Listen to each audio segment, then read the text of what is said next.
Before you wonder why in all the absolute heck I am dressed like bootleg Daphne from Scooby-Doo, allow me to explain myself. Today it's snowing, and so I decided I would take some pictures in my Elsa costume. Then I decided, you know what, while I wait for it to snow enough, because there's not enough snow outside yet, I would just film a Frozen video. But at that point I already have all my Elsa makeup on, and I had the wig cap on, and I was like, well, I don't want to take out the stuff under the wig cap, so I'll just put on a random wig. This one needs to be styled. It's for another costume. Can you guess who it's for?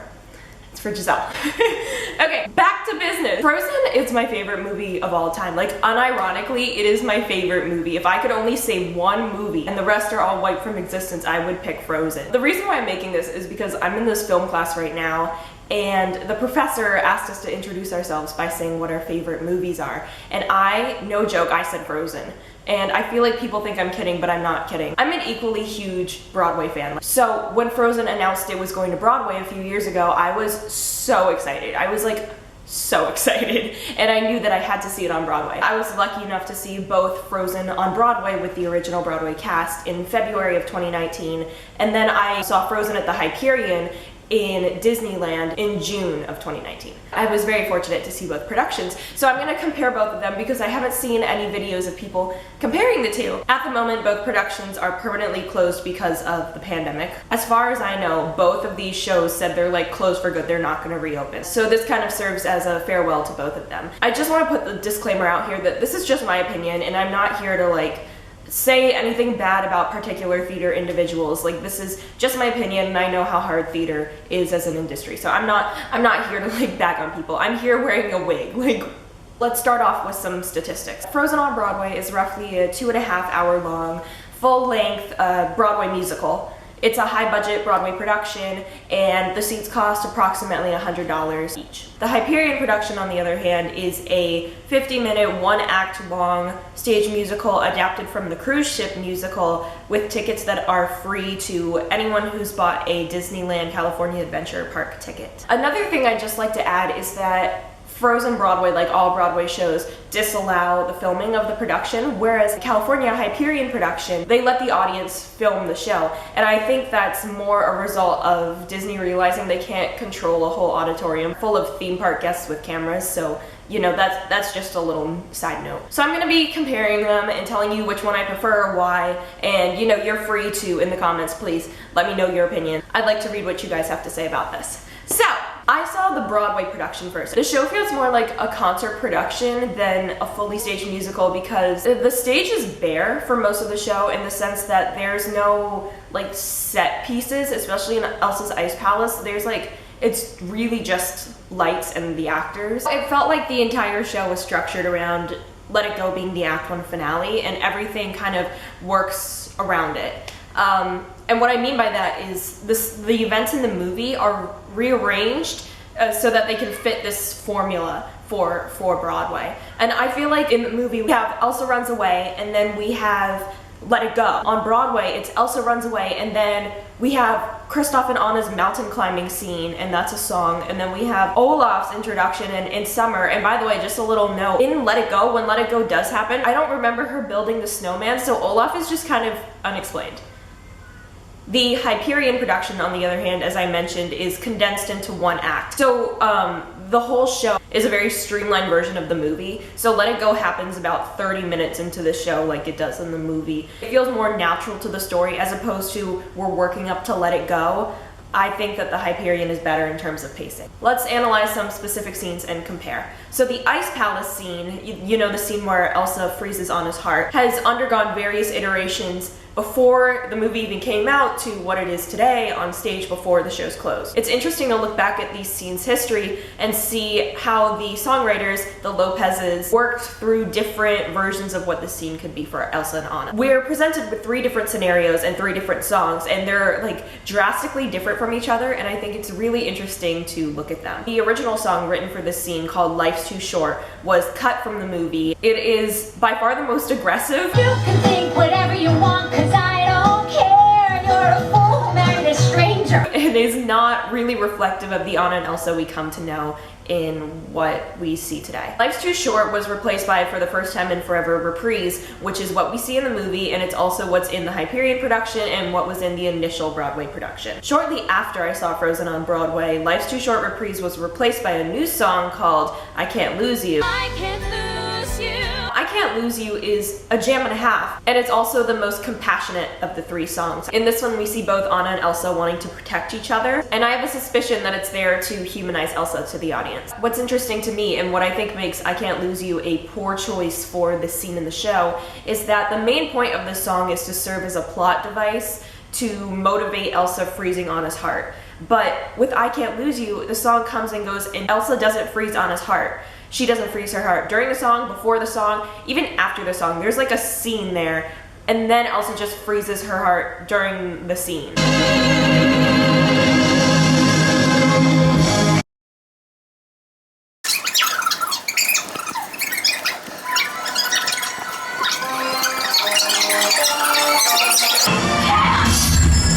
So it loses its impact, in my opinion.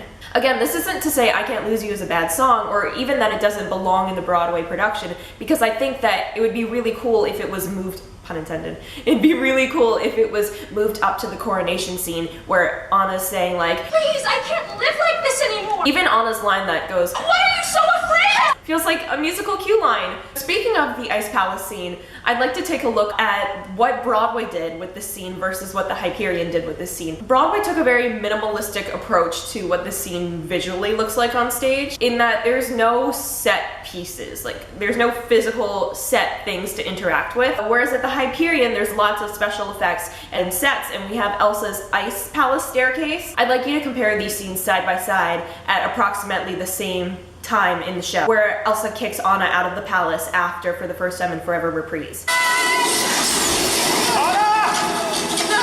Are you okay? I'm okay. I'm fine. Who is he? I think we should go. No, I am not leaving without you, Elsa! Yes, you are.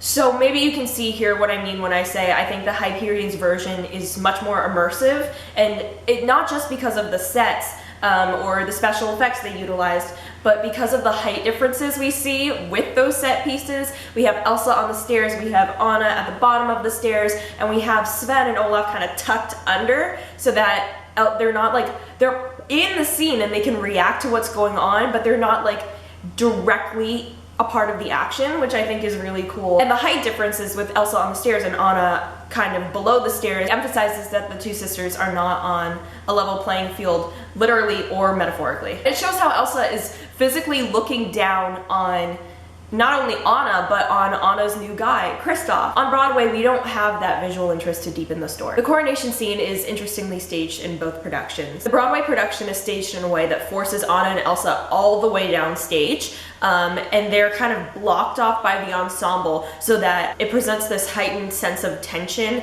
but this kind of works against them too, because it limits the actresses to this like horizontal playing space. It limits their acting choices. The Hyperion production, on the other hand, opens up the whole stage and lets Anna and Elsa run up and down stage as they please while they argue, which I think does a better job of adding to the frantic tone of the scene. The Hyperion also sees Anna getting right up in Elsa's face, and we see Elsa's like extreme anxiety, and I feel like this is a much more like poignant interpretation of the scene. Please! You have to trust that I'm doing what is best for both of us. But I can't live like this anymore! Then leave!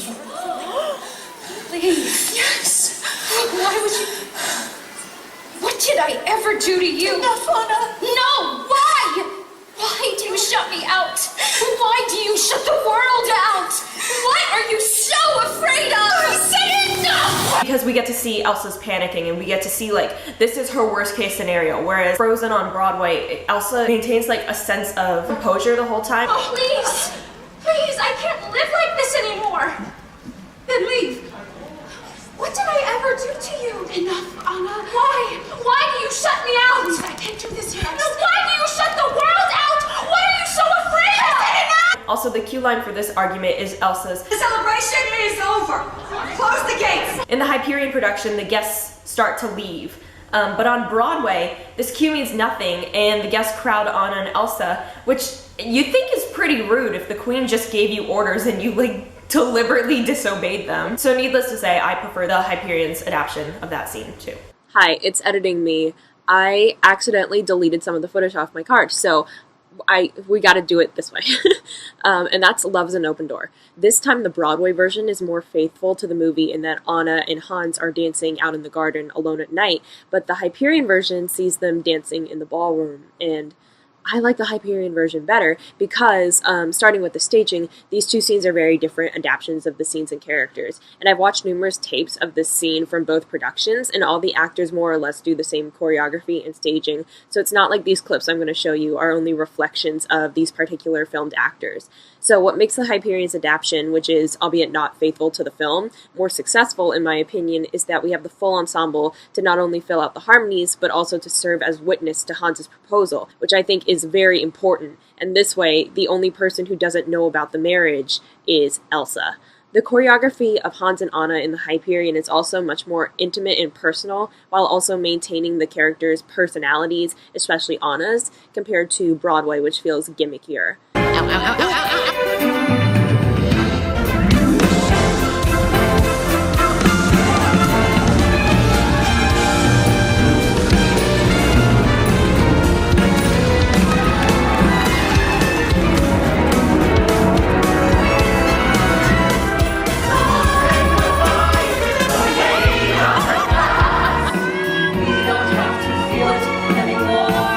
And I really love this hug scene we get in the Hyperion. It shows Anna's attachment issues and desire for affection in an innocent and tasteful way. And you might be thinking, what do I mean by tasteful? Well, the Broadway production is very sexual.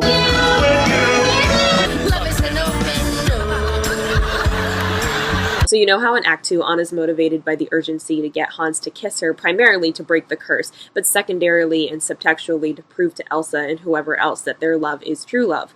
Because when Hans kisses her for the first time, it'll put their love to the test, and by breaking the curse, it'll prove that he does in fact love her. But then in Act 1, Elsa says to Anna, Anna, what do you know about true love? And in Act 1, Anna's never kissed anyone before. So kissing Hans is, in a sense, taking a leap of faith. Okay, so now you remember that 30-second long makeout scene with Hans in Act 1 of the Broadway show. No, you don't? Well, it basically throws everything I just said under the bus and makes Hans seem like a random twist villain when he refuses to kiss Anna again. And if we went with this route, why didn't Hans just kiss Anna again in Act 2 and then it didn't break the curse? And then maybe Hans was too embarrassed to admit that he couldn't break the curse, so he leaves Anna for dead and claims that she was dead when he got to her. Wow, that makeout is still going on. It took 30 seconds to show Anna's desperate for physical touch when the Hyperion literally did it in 2 seconds during the song. This is not to say that Frozen Broadway doesn't have some really beautiful moments, because it does. It has moments that are not in the movie, such as the mountain climbing duet, and my personal favorite, Elsa's Coronation song, that is just such Disney magic that it's on par with the Circle of Life. Queen Elsa of Arendelle! Queen!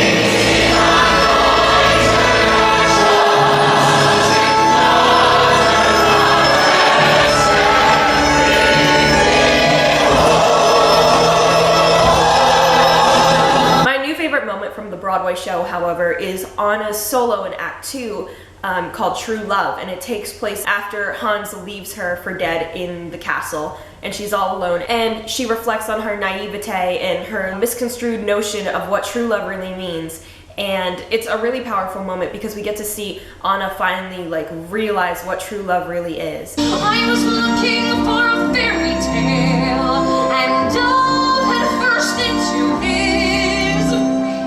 Turns out you can't find love if you don't know what it is. And then Broadway cut it.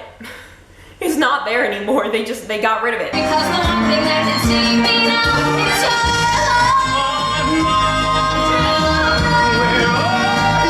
Oh, also, the script during this scene is not my favorite. I remember sitting in the audience and hearing one particular Hans line that just took me completely out of the moment, and I was like, is that the line, or did he just drop his line? Why is that the line? If only there were someone out there who loved you. You said you did. I lied. Then I watched different film productions of it, and no, that's the line. I lied. So the most major change from the movie that the two shows did is the finale number. In the movie, we have an instrumental reprise of Do You Want to Build a Snowman? Broadway uses the show's big selling number, Let It Go reprise. And the Hyperion, more curiously, uses Love is an Open Door reprise. And I like it. At least I like it better. The reason why I like it better is because, like everything at the Hyperion, the staging feels more thoughtful. The song opens with the parents singing, and then we have Anna and Elsa sing, and then the ensemble comes in.